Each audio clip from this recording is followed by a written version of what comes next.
Hello everyone, and welcome to my Duel Today official news channel. I hope everyone is having a wonderful day. Before we begin, please hit the subscribe button and give this video a thumbs up. Channel sees Johnny wearing a bracelet Holly made for him as they are eating breakfast at the tavern in Salem today. It's adorable, right? Channel is amazed that he is unaware of her crush on him. This is a friendship bracelet, Chanel. Channel, though, isn't buying it. She recalls her teenage years. Watch out, I was into someone once. While working, Tate listens in on their discussion over whether Holly prefers EJ or Johnny, and adds that Channel is correct. Although she doesn't have a crush on EJ, Johnny claims that she doesn't have a crush on him either after learning about Channel's theory, and she spills the beans to him. Then he is reminded of his earlier pledge to assist Holly in separating these two. Rewinding to the present, he informs Channel that he hopes to work at her bakery in addition to looking for a second job to help pay off his debt. Though astonished, she accepts, and the two go to grab an application, with Johnny remaining behind and appearing confused. Holly is looking at a picture of Johnny in the Dimura home and considering making out with him over dinner. All right, focus, girl. Rather than lusting after a boy, she should assist Nicole. To make sure Eric is getting a DNA test, she gives him a call. He is, but he questions if Nicole is aware of what is happening. Not quite yet, in case he had second thoughts. Then, as Sloan enters the room, he says he needs to talk to her about it. Eric ends the call, but before he can tell her what transpired, she receives a text from a furious Dimitri accusing her of lying to him. Leah was going to be charged with murder. He had just read in the paper. She needs to get away from him and calm him down. As she bolts with an explanation, Eric is waved away and told to take whatever necessary action to ensure Nicole comes to terms with the fact that her baby has died.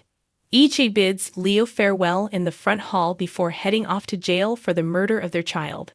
Their motivations for discussing the subject of finding Dimitri varied. When EJ insists their child is gone, Nicole retracts her desire for him to give them the truth about what actually happened to the baby. However, she is still not comfortable with the account of what transpired. Nicole speaks with Holly after EJ leaves, and Holly shares her theory regarding DNA with her. Eric concurred, which would support Nicole's claims. Nicole is ecstatic and appreciative that Holly thought to take care of it for her. Knowing that my daughter will always be by my side makes me feel so good, especially when I know everyone believes I've lost my mind. She acknowledges that she is anxious but not worried as she dashes upstairs to grab a toothbrush. Nothing can change the profound sense of this that she has for it in her soul. Holly says, grinning, "I know that feeling," as she glances at Johnny's picture. Then, Holly receives a text from Tate stating Johnny is alone, and she receives one from Eric informing her that he and the baby are in the hospital. Nicole tells her to go hang out with her pals, so she quickly leaves. She's already completed enough. Holly arrives to the pub, wanting to sit with Johnny when he tells her where Channel is, while slyly posing as surprised. She is thrilled that he is wearing her wristband. To be honest, I'm happy we can spend some time together alone. She needs to tell him something important. Kayla, the devoted aunt at the hospital, asks Eric what the baby's name is, to which he replies that he hasn't decided on one yet. She gladly accepts when he informs her about the genetic testing. But when he explains why, she appears a little confused. Bless Nicole, she thinks this is her child. After he acknowledges that he didn't get an opportunity to speak with Sloan, Kayla reassures him that it won't be an issue, and they begin. Just as they are about to finish with the infant, Nicole arrives with her toothbrush. Thanking Eric, she inquires about the baby's health. She can see a glimpse of him. "Hey, young man. It's a pleasure to see you." As Kayla speaks to her infant, Eric is uneasy. Leto tells EJ that he won't be speaking without his lawyer when they first meet in the questioning room. That's okay.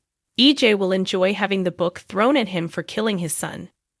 Leo will relish being sent to spend the rest of your miserable life behind bars, according to him.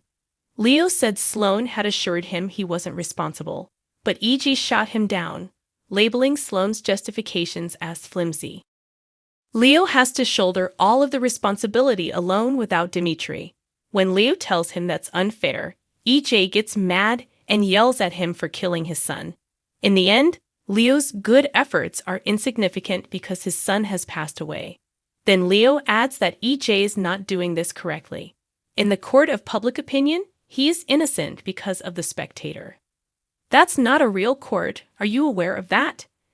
Leo is adamant that the populace will rise up and demand his release. EJ, though, only chuckles at his illusions. Nobody is interested in you at all. Include Dimitri, your dearest.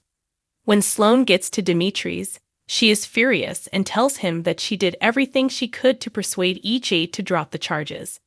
She is still certain, though, that she can get Leo off. That's insufficient, according to Dimitri. There is nothing for him to do but tell Nicole. She is surprised when he calls, but she is glad to hear from him. She should question him about her son and the incident. Sloan grabs the phone out of his hand and hangs up just as he's about to. When Nicole tries to call back, Sloan hangs up again and informs Dimitri that Leo won't be freed by the truth. There are just too many accusations against him, not simply related to the death. Regarding her request to have the charges dropped, she is still awaiting a response from the judge. The judge rejected her motion, as she discovers when she listens to her voicemail. Then Dimitri is revealing this to Nicole. Clearly, in a panic, Sloan promises that Leo will walk if Dimitri surrenders. He laughs, but she explains that the only way to liberate him would be through a transaction. They argue back and forth about who is stronger. But Sloan ultimately asserts that EJ is extremely dangerous and that Leo may spend the rest of his life in prison as a result of Dimitri's crimes, even in the absence of murder accusations. However, if they present Dimitri's head on a platter, that will not occur. To what extent is Dimitri important to you? Are you willing to give up all for him so that he can be saved? Leo claims that Dimitri loves him unconditionally in the last moments of the performance, but EG has reservations. He's gone, never to be seen again. He's on his own now, saying that she's just spoken with Dimitri, who is willing to give himself in as long as EJ drops all accusations against Leo. Sloan waltzes in. Shocked that he's actually doing this, Dimitri looks over their ghost photo booth pictures. I simply never imagined that I would do such an action. Give this much up for someone else. But that is his level of love for Leo. There's a knock on the door at that very moment. Tate thanks Channel for the tour at the town square, and she urges him to lighten up on the sucking up. Unable to provide a reason, he stops her awkwardly. Holly responds that Johnny seems serious and that it's about her mother. Johnny is aware of the events. It's quite a bit. You know how sad it is.